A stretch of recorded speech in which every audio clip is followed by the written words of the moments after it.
Hello दोस्तों, स्वागत है आपका मेरे यूट्यूब चैनल पर। दोस्तों आज का मेरा टॉपिक है क्लास 10th का। आप लोगों का काफ़ी कमेंट आया कि आप जो है क्लास 10 की केमिस्ट्री का भी वीडियो बनाइए। फिर हमने कहा ठीक है, हम बनाते हैं। और आज आपके लिए ये रहा वीडियो क्लास 10th का।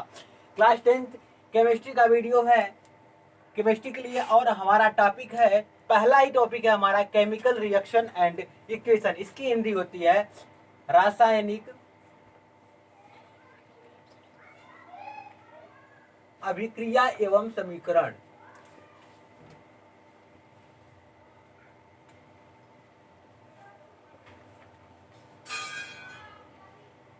रासायनिक अभिक्रिया एवं समीकरण, ये हमारे जो टॉपिक का नाम है, टॉपिक कह लें या लेसन कह लें, ठीक है, ये हमारे टॉपिक का नाम है। इसमें हम बात करेंगे, किसमें, केमिकल रिएक्शन के बारे में बात करेंगे, इक्वेशन के बारे में बात करेंगे। लेकिन इक्वेशन के बारे में इसी वीडियो में बात नहीं करेंगे, नेक्स्ट वीडियो में बात करेंगे, अगले वीडियो में बात करेंगे, ठीक है।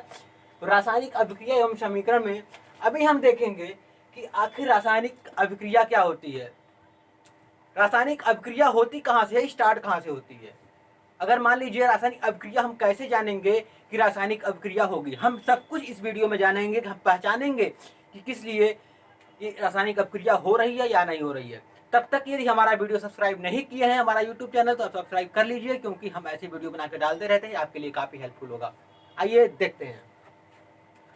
अभी हम बात करने वाले हैं चेंज की। चेंज चेंज क्या होता है? चेंज की हिंदी होती है बदलाव या परिवर्तन। ये हम सभी जानते हैं चेंज। हम बात करते हैं चेंज की, तो हमारे आसपास, हमारे अगल बगल, हमारे नजरों के सामने डेली कुछ न कुछ परिवर्तन होता रहता है। डेली, जैसे पानी का बर्फ पे जम जाना, बर्फ का पानी में कन्वर्ट हो जाना, दूध का दही में कन्वर्ट हो जाना, किसी लोहे में, किसी आयरन में जंग का लग जाना, इस तमाम परिवर्तन होते रहते हैं। तो हम कैसे जानेंगे कि ये परिवर्तन आखिर में है क्या? इसका दो नाम दिया गया है। पहला क्या नाम दिया गया है? पहला नाम दिया गया है भौतिक परिवर्तन।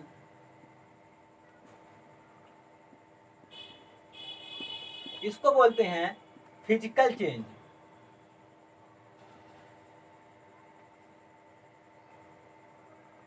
इसको बोलते हैं केमिकल चेंज। रासायनिक परिवर्तन इसको बोलते हैं।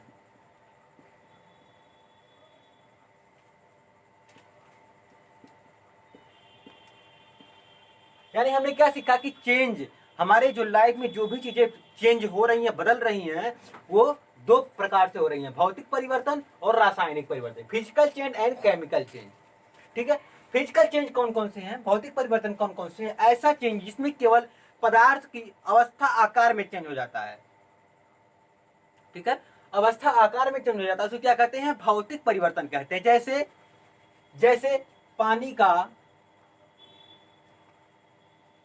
बर्फ में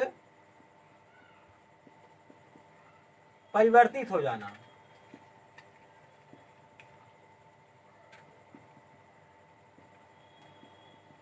पानी का बर्फ में परिवर्तित हो जाना, कन्वर्ट हो जाना, या फिर बर्फ का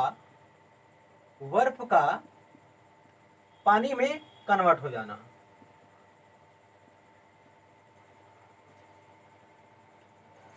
या फिर कह लें कि पानी का वाष्पीकृत हो जाना। क्या है मतलब? पानी से, लिक्विड से क्या हो जा रहा है? वेपर में कन्वर्ट हो जा रहा है। मतलब पानी का वाष्पीकृत हो जाना।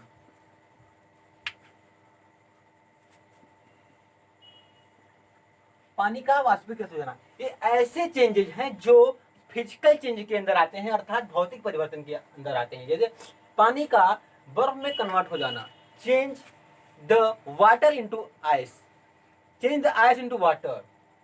पानी का वाष्पीकृत हो जाना, अर्थात जो है change the water into vapour, ठीक है, पानी का वाष्पीकृत हो जाना, ठीक है। ये क्या है? एक भौतिक परिवर्तन है। यदि हम रासायनिक परिवर्तन की बात करते हैं, तो रासायनिक परिवर्तन क्या होता है? ऐसे परिवर्तन जो उसके रासायनिक गुणों में परिवर्तन हो जाए, जो रासायनिक गुणों में परिवर्तन हो जाए, जैसे यदि हम लकड़ी को जला दें, लकड़ी को जला दें, कोयले को जला दें, तो जो परिवर्तन हो जाएगा, यहाँ पे क्या परिवर्तन हो रहा है, लकड़ी का राख में कन्वर्ट हो जाना, लकड़ी का जो है जल करके उसका जो है उसमें धुआं निकलना, कार्बन डाइऑक्साइड का निकलना, ठीक है, इसका क्या है परिवर्तन है, ठीक है, ये परिवर्तन है। तो ऐसे परिवर्तन को हम रासायनिक परिवर्तन का नाम दे देते हैं, ठीक है। जैसे इसमें हम देख लेते हैं क्या होगा, कोयले का जलना, कोयले का जलना। नंबर सेकंड एग्जांपल है इसका ले हम, तो लोहे में जंग का लगना, क्या है, लोहे में जंग का लगना, लोहे में जंग का लगना, ये सब ऐसे परिवर्तन है जो रासायनिक परिवर्तन के अंतर्गत आते हैं, ठीक है। ये हमारे चेंज के बारे में हमने सीखा, क्या, physical change and chemical change. हम देखते हैं हम कैसे जानेंगे कि कोई भी रिएक्शन हो रही है या नहीं हो रही है, उसको हम कैसे पहचानेंगे। लेकिन उसके ही पहले चीज हमने आगे सीखते हैं आखिर में रिएक्शन होता क्या है।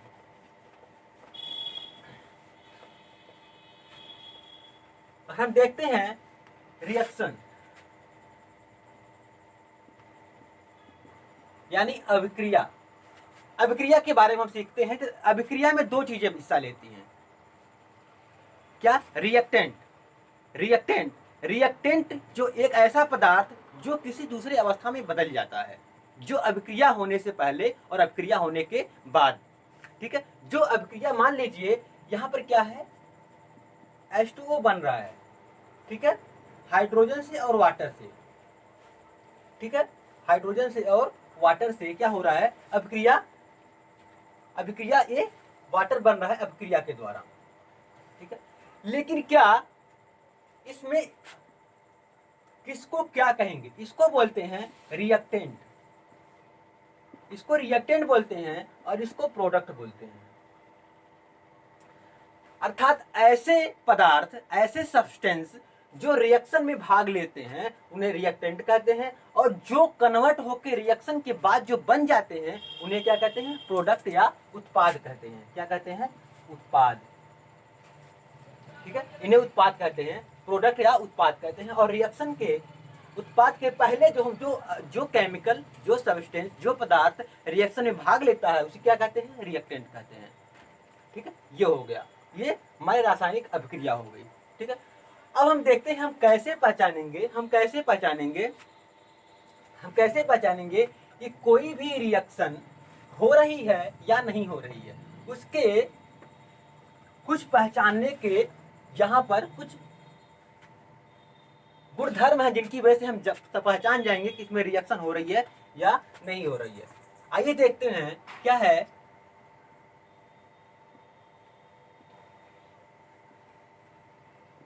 आइडेंटिफिकेशन ऑफ केमिकल रिएक्शन,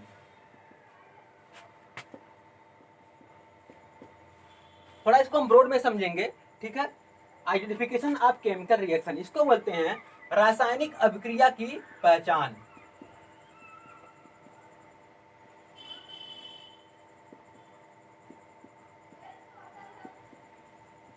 रासायनिक अभिक्रिया की पहचान, ठीक है। रासायनिक अभिक्रिया की पहचान हम कैसे जानेंगे, तो यदि कोई एक ऐसा मैटर है, कोई पदार्थ है जिसके रंग में यदि परिवर्तन हो जाए, इसमें रंग में यदि परिवर्तन हो जाए तो हम समझ जाएंगे कि इसमें रिएक्शन हो रही है। नंबर सेकेंड यहां पर हम लिख देते हैं। नंबर 1 क्या है, रंग में परिवर्तन, change in colour. And second क्या है, ताप में परिवर्तन,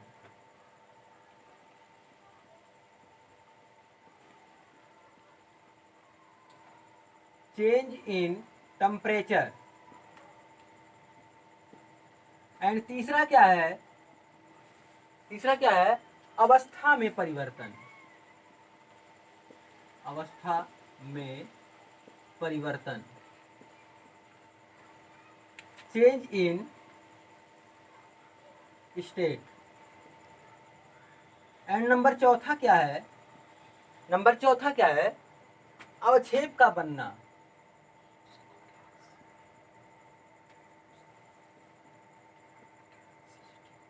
अवक्षेप का बनना, फॉर्मेशन ऑफ प्रेसिपिटेट।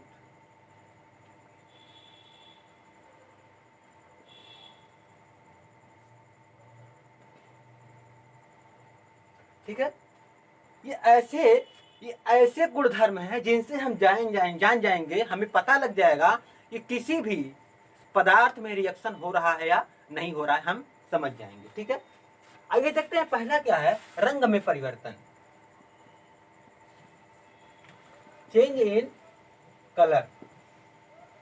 यदि ऐसा कोई पदार्थ है, ऐसा कोई केमिकल है, ऐसा कोई सब्सटेंस है जिसके रंग में यदि परिवर्तन हो जाता है, या फिर उसको रिएक्शन कराने, दोनों को मिला देने पर, कुछ भी करने पर रंग में परिवर्तन हो जाता है, तो हम समझ जाएंगे कि इसमें क्या है, रंग में परिवर्तन हो रहा है, इसमें क्या है, रिएक्शन हो रही है। ठीक है, जैसे जैसे यदि यदि सिट्रिक एसिड को, किसको, सिट्रिक एसिड, सिट्रिक एसिड को यदि हम KMnO4 के सॉल्यूशन में, सिट्रिक एसिड को यदि हम KMnO4 के केमिकल में, उसके केमिकल में, सॉल्यूशन में यदि हम ऐड कर दें, तो क्या होगा, KMnO4 पर्पल कलर जो है ये कलरलेस हो जाता है। अगर मान लीजिए कोई एक आप माफ करिएगा, थोड़ा सही से बनाते हैं इसको। इसमें यदि हम कोई लेते हैं, क्या लिया हमने, कोई बीकर, मान लीजिए बीकर हम बना लेते हैं। मान लीजिए एक बीकर है, ठीक है, हमने इसमें KMnO4 लिया है, क्या, KMnO4, हमने इसमें KMnO4 लिया। उसके बाद हमने क्या किया, सिट्रिक एसिड हमने मिला दिया, सिट्रिक एसिड इसमें हमने ऐड कर दिया, क्या, सिट्रिक एसिड। हम देखेंगे कि जो KMnO4 है पर्पल कलर से, इसको मिलाने के बाद क्या होगा, क्या होगा, ये कलरलेस हो जाएगा, कलरलेस हो जाएगा। तो हम समझ जाएंगे क्या है कि ये यहाँ पर रिएक्शन हो रही है, हम समझ जाएंगे, अर्थात रंग में परिवर्तन हो गया तो रिएक्शन हो रही है।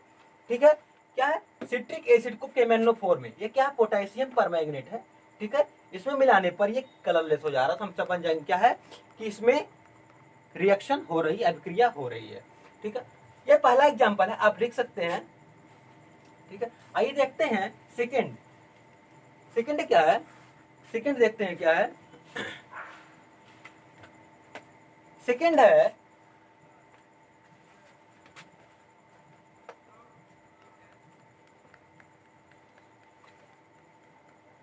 है ताप में परिवर्तन।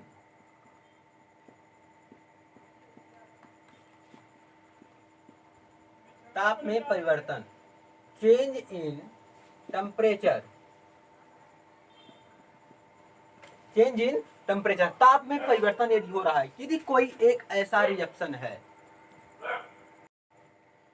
हम बात करते हैं ताप में परिवर्तन, चेंज इन टेम्परेचर।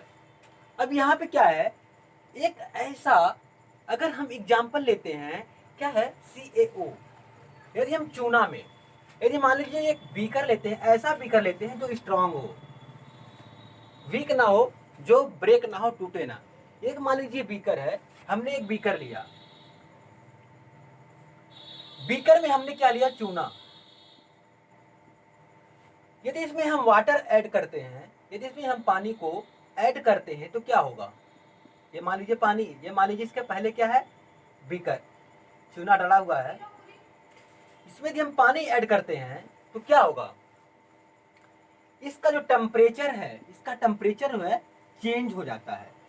और यदि इसका टेम्परेचर चेंज हो जा रहा है, तो हमें पता है कि यहाँ पर क्या हो रहा है, रिएक्शन हो रही है, चेंज इन, अर्थात ताप में परिवर्तन होने से हम समझ गए कि जो है यहाँ पे एक रिएक्शन हो रही है। ठीक है, तो इसको लिखेंगे कि पानी और चूना, वाटर एंड CaO को यदि हम ऐड करते हैं, ठीक है, तो क्या होगा, उसके टेम्परेचर में चेंज हो जाएगा, तो वो वहां पर रिएक्शन हो रही होगी, हमें पता लग जाएगा। आइए फिर हम नेक्स्ट देखते हैं। नेक्स्ट क्या है, अवस्था में परिवर्तन। अवस्था में परिवर्तन,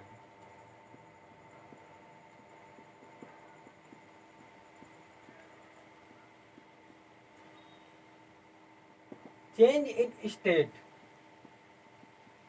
अर्थात यदि जो अवस्था है ओरिजिनल, जो ओरिजिनल अवस्था है, यदि उसकी अवस्था में चेंज हो जाता है, जैसे पानी है, पानी को यदि हम बदल दें, बर्फ में कन्वर्ट कर दें, पानी को यदि हम बर्फ में कन्वर्ट कर दें, तो क्या होगा, उसकी अवस्था चेंज हो जाएगी, वह लिक्विड से सॉलिड में हो जाएगा। क्या है, अवस्था में परिवर्तन, ठीक है। दूसरा एग्जांपल लेते हैं। अगर मान लीजिए एक आयरन है, उसको हम इतना टेम्परेचर दे दें, इतना टेम्परेचर दे दें कि वो क्या हो, लिक्विफाई हो जाए, मतलब पानी में, द्रव में कन्वर्ट हो जाए, तो क्या होगा, उसकी अवस्था चेंज हो जाएगी, तो क्या हो जाएगा, वो अवस्था में परिवर्तन हुआ, अर्थात यहाँ पे रिएक्शन हो रही है। एक मान लीजिए एक एग्जांपल लेते हैं, हम एक कैंडल लेते हैं, वैक्स। यहाँ पर एक हम कैंडल लेते हैं, हमने क्या लिया, एक कैंडल लिया,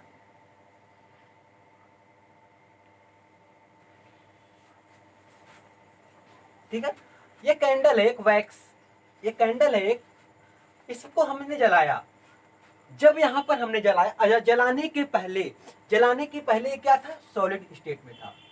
किसमें था, सॉलिड स्टेट में था। लेकिन जलाने के बाद ये क्या हो गया, जैसे ये टेम्परेचर पाया, ये लिक्विड में भी कन्वर्ट हुआ और गैस में भी कन्वर्ट हुआ।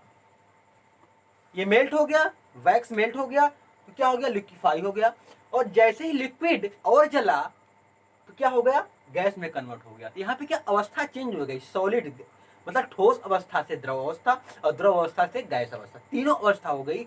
इसलिए क्या हो गया, ये अवस्था में परिवर्तन हो गया। और जैसे ही अवस्था में परिवर्तन हुआ, हम यहाँ क्या कह लेंगे कि यहाँ पर रिएक्शन हो रही है, यहाँ पे अभिक्रिया हो रही है, ठीक है। ये हमें समझ में आ गया। आइए हम देखते हैं अब फोर्थ, हम फोर्थ देखते हैं। फोर्थ क्या है,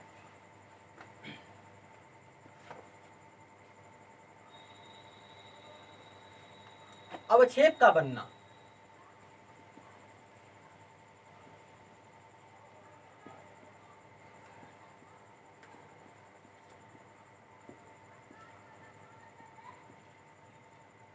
अवक्षेप का बनना,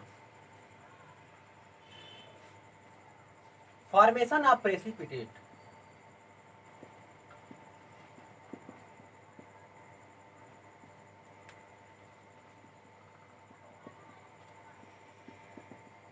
ठीक है, यदि किसी अवस्था में, यदि किसी रिएक्शन में, या फिर कह लें किसी भी द्रव में, किसी पदार्थ में, किसी सब्सटेंस में, यदि उसमें अवक्षेप का निर्माण हो जा रहा है, किसी रिएक्शन को ऐड करने के बाद उसमें क्या हो रहा है, अवक्षेप का निर्माण हो जा रहा है, तो हम समझ जाएंगे कि वहां पर रिएक्शन हो रही है, ठीक है। जैसे यदि पोटेशियम आयोडाइड, क्या,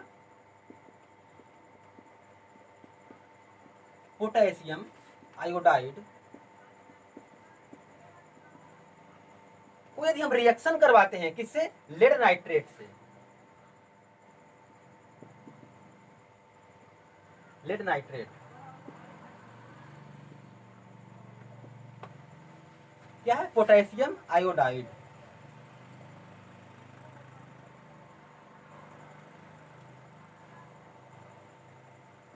यदि हम पोटेशियम आयोडाइड को लेड नाइट्रेट से क्या करते हैं, रिएक्ट करवाते हैं। एक बीकर लेते हैं हमने एक बीकर लिया, बीकर में क्या किया हमने, solution of potassium iodide and solution of lead nitrate, दोनों को हमने ऐड कर दिया एक बीकर में। और जैसे ही हमने ऐड किया, हम देखेंगे यहाँ पर क्या होगा, एक येलो कलर का प्रेसिपिटेट, एक अवक्षेप बन जाएगा, ठीक है। क्या होगा, पीला कलर का एक अवक्षेप बन जाएगा, जिससे हमें यह पता लग जाएगा कि हाँ, इन दोनों केमिकल में क्या हुआ, इन दोनों पदार्थ में क्या हुआ, रिएक्शन हो गया, हमें पता लग जाएगा, ठीक है। Potassium iodide and lead nitrate, ठीक है। एंड उसके बाद क्या है, फिर हम देखेंगे नेक्स्ट एग्जाम्पल किसके लिए, एक और है, हम लिखे नहीं, गैस का निकलना, गैस का निकलना। यदि किसी पदार्थ में किसी को ऐड करने पर, उसको जलाने पर या कुछ भी करने पर यदि उसको उसमें से गैस निकलने लग जाए तो भी हम समझ जाएंगे कि उसमें रिएक्शन हो रही है। जैसे मान लीजिए, मानिए एक एक हमने बीकर लिया, यहाँ पर पहले मैं लिख देता हूं क्या, गैस का निकलना, गैस का निकलना क्या है। मान लीजिए हमने एक फ्लास्क लिया, ठीक है, ये है जिंक, ग्रेनुल्स जिंक, यानी दानेदार जिंक हमने लिया, क्या, ग्रेनुल्स जिंक हमने लिया है, और डाइल्यूट सल्फ्यूरिक एसिड लिया हमने, क्या लिया, H2SO4 हमने लिया, क्या, डाइल्यूट, हमने डाइल्यूट सल्फ्यूरिक एसिड लिया। तो हम क्या देखेंगे, जैसे ही वाटर में हम ग्रेन्यूल्स जिंक को ऐड करेंगे, इसमें माफ करिएगा, डाइल्यूट सल्फ्यूरिक एसिड में जैसे हम ग्रेन्यूल्स जिंक को हम ऐड करेंगे, उसमें हम देखेंगे कि बबल्स के रूप में, इसमें बबल्स के फॉर्म में यहां पर हाइड्रोजन गैस निकलेगी, H2 गैस निकलती है, ठीक है। क्या है, जिंक हमने लिया और एक सल्फ्यूरिक एसिड का जो हमने डाइल्यूट लिया केमिकल, दोनों का जैसे ही हमने ऐड किया, यहाँ पे क्या होगा, एक बबल के रूप में यहाँ पे एक गैस निकलेगी, इसका नाम होगा हाइड्रोजन गैस, ठीक है। इससे हम समझ जाएंगे कि यहाँ पर भी क्या हो रही है, रिएक्शन हो रही है, ठीक, यहाँ पे रिएक्शन हो रही है। तो दोस्तों इस प्रकार से हम समझ गए कि यदि किसी भी रिएक्शन में या फिर किसी अभिक्रिया में या किसी पदार्थ में यदि उसके रंग में परिवर्तन हो जा रहा है, ताप में परिवर्तन हो जा रहा है, उसकी अवस्था में परिवर्तन, उसका उसमें अवक्षेप बन जा रहा है, या उसमें गैस निकलने लग रही है, इस प्रकार से हम समझ सकते हैं कि उसमें क्या हो रहा है, एक रिएक्शन हो रही है, ठीक है। यहाँ तक हमारा क्लियर हुआ। तो इसके बाद हम बात करेंगे दोस्तों, नेक्स्ट वीडियो में हम बात करेंगे क्या, टाइप्स ऑफ रिएक्शन के बारे में बात करेंगे, टाइप्स ऑफ रिएक्शन के बारे में बात करेंगे, अभिक्रिया के प्रकार। यदि मैं इसी वीडियो में बना के दे दूंगा तो काफी लंबा हो जाएगा, इसीलिए आपके लिए दिक्कत होगा, ठीक है। तो हम बात करेंगे नेक्स्ट वीडियो में, ठीक है। तब तक के लिए इजाजत, और thank you for watching my full video. और यदि अच्छा लगा होगा अपने फ्रेंड को जरूर सब्सक्राइब भेजिए, सेंड करिए, शेयर करिए। Thank you.